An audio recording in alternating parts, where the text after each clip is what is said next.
Bande de petits vénards, demain c'est le Black Friday et donc aujourd'hui en exclusivité vous aurez non pas 30, pas 40 mais 50% de chroniques en plus complètement gratuites en hommage à cette journée internationale mondiale de la promotion. J'ai une page de plus. Oui, c'est normal. Black Friday, on vous en parle tellement depuis quelques jours, ça fait partie de ces choses, on vous en parle tellement avant que finalement vous avez presque hâte que ça se passe et que ça se termine parce que vous en avez marre avant que ça même ait commencé. Un peu comme Noël en fait parfois, certaines années. Bon, en fait, et puis pour être tout à fait honnête, non, vous n'aurez pas une seconde de chronique en plus aujourd'hui, vous en aurez pour le même prix, exactement la même chose.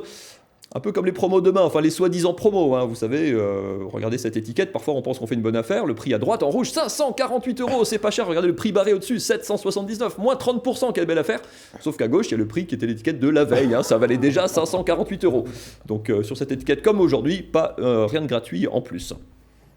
C'est le fameux avant-après, où le après n'est pas toujours mieux que le avant. C'est un peu compliqué, mais en fait, si je vous montre d'autres exemples, vous aurez bien compris. Avant, par exemple, vous aviez ça. C'était pas mal, on trouvait que ça marchait plutôt bien, c'était chouette, et tout ça, c'était avant. Et puis maintenant, on vous a dit que ça allait être mieux après, grâce à ça. Et puis, bon, on a tous bien compris que non, on allait faire des économies là aussi, soi-disant. C'était le Black Friday, se réforme. Puis en fait, non, ça marche pas toujours vraiment mieux, c'est pas toujours mieux forcément après.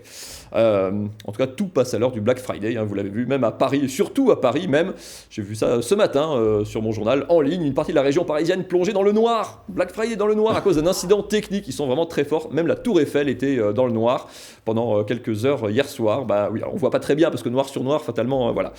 Mais du coup, ce qui était très drôle, c'est qu'il y a une ironie totale dans cette histoire, puisque si on élargit un peu la capture d'écran du tour de ce matin, au-dessus de l'article sur Paris plongé dans le noir, on a une pub évidemment pour le Black Friday avec 25% d'économie promis sur, je sais pas, sur la facture d'électricité probablement. Dans le fond, j'ai jamais rien compris à cette histoire de Black Friday, de, je sais pas, Schwarzer Freitag, je sais pas comment il faut dire en alsacien, de vendredi noir en tout cas. C'est étonnant que ça marche, parce que quand on met noir dans une expression en français, c'est généralement pas très gratifiant. Si Éric Zemmour disait cette phrase, il aurait un procès. Mais bon, moi, il faut croire que ça passe. Mais c'est vrai que oui, quand on met noir dans une expression, en français, en tout cas, c'est pas terrible. Là, on parle de marée noire, de journée noire, d'idée noire, de travail noir, de marché noir, de caisse noire, d'urinoir. Non, ça, c'est hors sujet, mais c'est pas grave. Même quand on met avec un jour de la semaine, c'est pas terrible. Genre, moi, au collège, j'ai appris le jeudi noir, c'était le crash boursier il y a quelques années. Le samedi noir sur les routes quand c'est complètement bouché. Et là, le vendredi noir, ça serait bien. Mais il faut le mettre à la sauce américaine, évidemment. Black Friday, ça passe beaucoup mieux, ça donne envie. J'ai l'air de faire le blasé, on dirait un peu le journaliste gaucho, anticonsumériste, écolo bobo qui achète des graines de courge bio en vrac. Il y a du vrai dans cette phrase, mais c'est pas grave. Mais non, en fait, si j'aime pas trop le Black Friday, c'est plus parce que moi, avant le Black Friday, aujourd'hui, c'est le jeudi noir, c'est le Black Tuesday. Parce que, sans mentir, dans ma boîte aux lettres ce matin, qu'est-ce que j'ai pas reçu ? Hop, il est là. Bam, l'avis de taxe d'habitation 2019. Moi, je pensais avoir de l'argent à dépenser pour le Black Friday.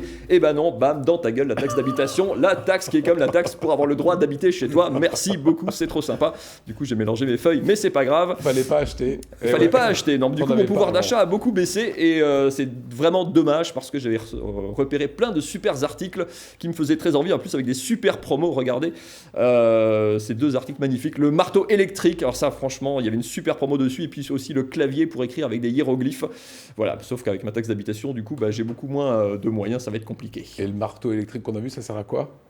Non mais on s'en fout que ça serve à quelque chose, c'est qu'il y a un super prix dessus, c'est ça qui est important Lionel dans le Black Friday. Ah, c'est ça qu'il fallait que je comprenne. Voilà. Merci beaucoup Mathieu, donc votre taxe d'habitation est arrivée. Tout à fait, voilà. Je suis ravi. Voilà, bienvenue dans le monde des propriétaires mon garçon.